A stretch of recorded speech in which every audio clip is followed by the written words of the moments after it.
मोहतरमा आसिया इसाक साहिबा।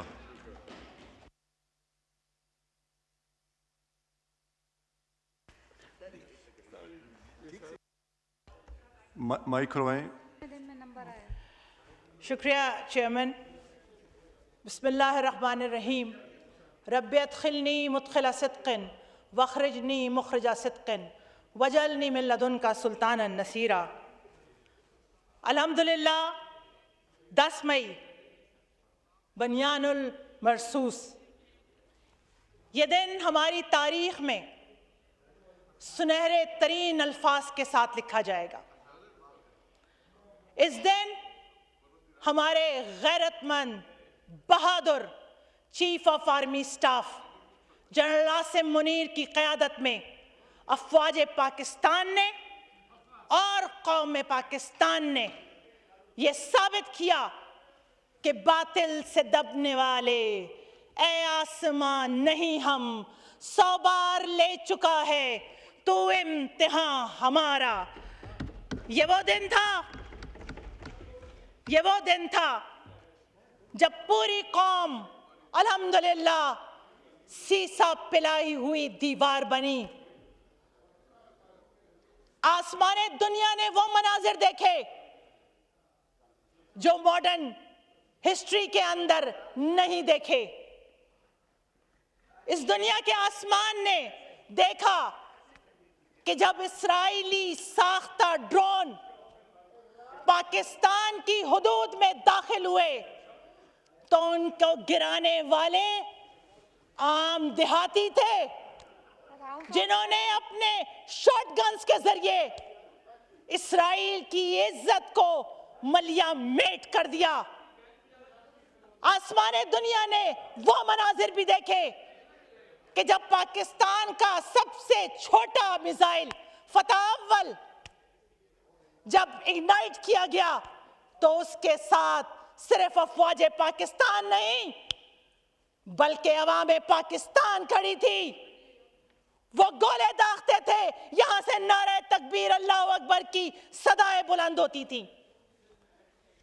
मोदी ने तो हमारे ऊपर एक बड़ा एहसान कर दिया है। उसने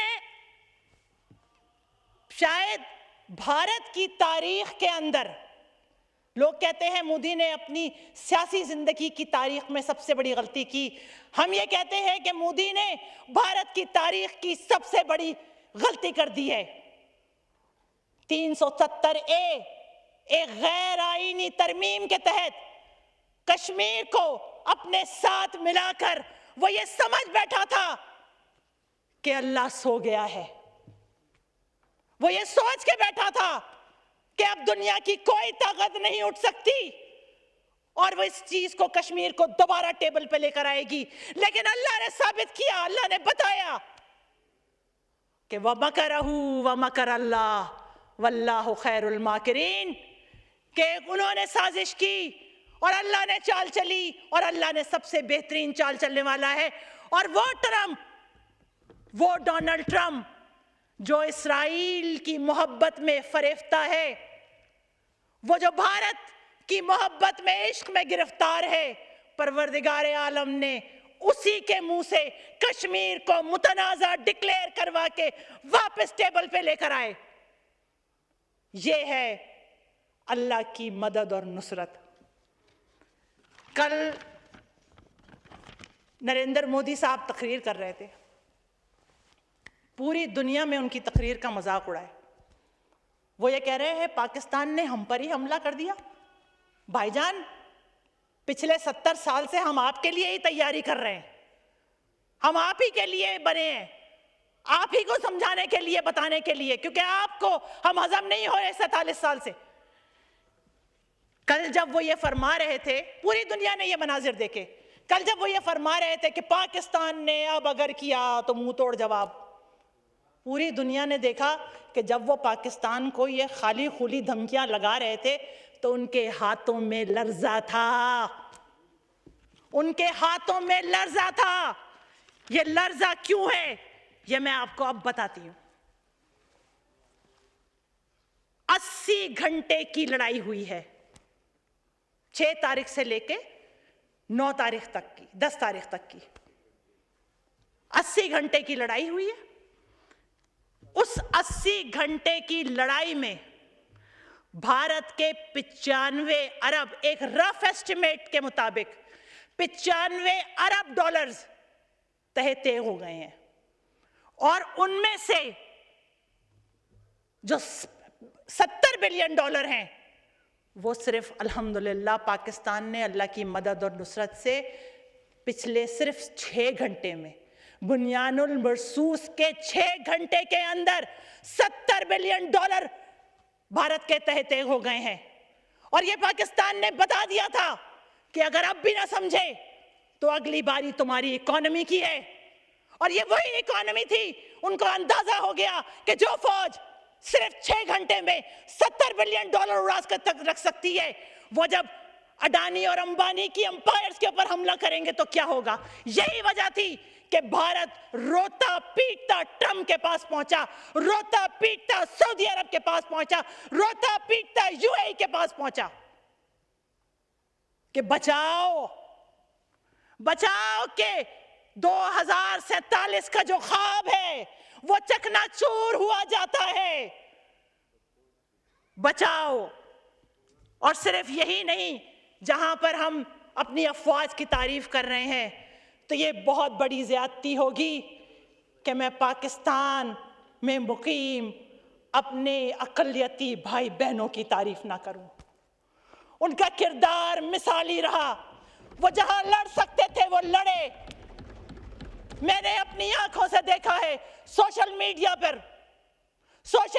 पर हमारे हिंदू मजहब से ताल्लुक रखने वाले भाई और बहन, जिन्हें पूरे हिंदुस्तान से आरएसएस का सामना था, जो वहां से गालम गलौज सुन रहे थे, लेकिन उसके बावजूद उनके लिए पाकिस्तान फर्ज था। जहां उनकी तारीफ है वहां पर बैरून मुल्क मुकीम पाकिस्तानियों की भी तारीफ बनती है। शाबाश है मेरे बैरून मुल्क मुकीम पाकिस्तानियों पर कि जिन्होंने पाकिस्तान के साथ बिल्कुल ऐसे बनियानुल मरसूस वो ऐसे खड़े हो गए जैसे एक जान दो कालिब, जैसे सीसा पिलाई हुई दीवार।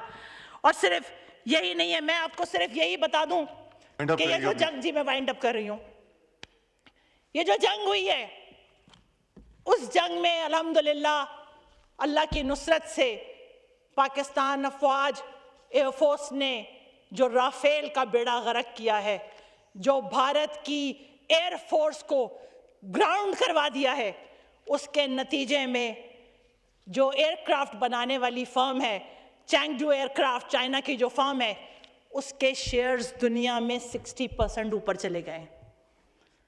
और राफेल बनाने वाली कंपनी दसोल्ट एविएशन, उसके शेयर 32% नीचे आ चुके हैं।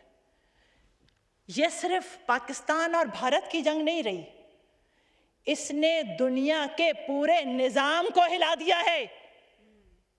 एक नया सिस्टम, एक ग्लोबल साउथ वजूद में आ गया है, और वो ग्लोबल साउथ बहुत ताकतवर है परवरदिगार के हुक्म से। कहना सिर्फ यही है कि जिसने मिसकैलकुलेशन की उसने पाकिस्तान पर बड़ा एहसान किया। आपने हमें जोड़ दिया, हम आपके ममनून हैं, लेकिन आइंदा अगर पाकिस्तान पर धमकी देनी हो तो सबसे पहले अपनी दवा खा के आना, ताकि तुम्हारे हाथ ना हिले। पाकिस्तान जिंदाबाद, अफवाज पाकिस्तान जिंदाबाद।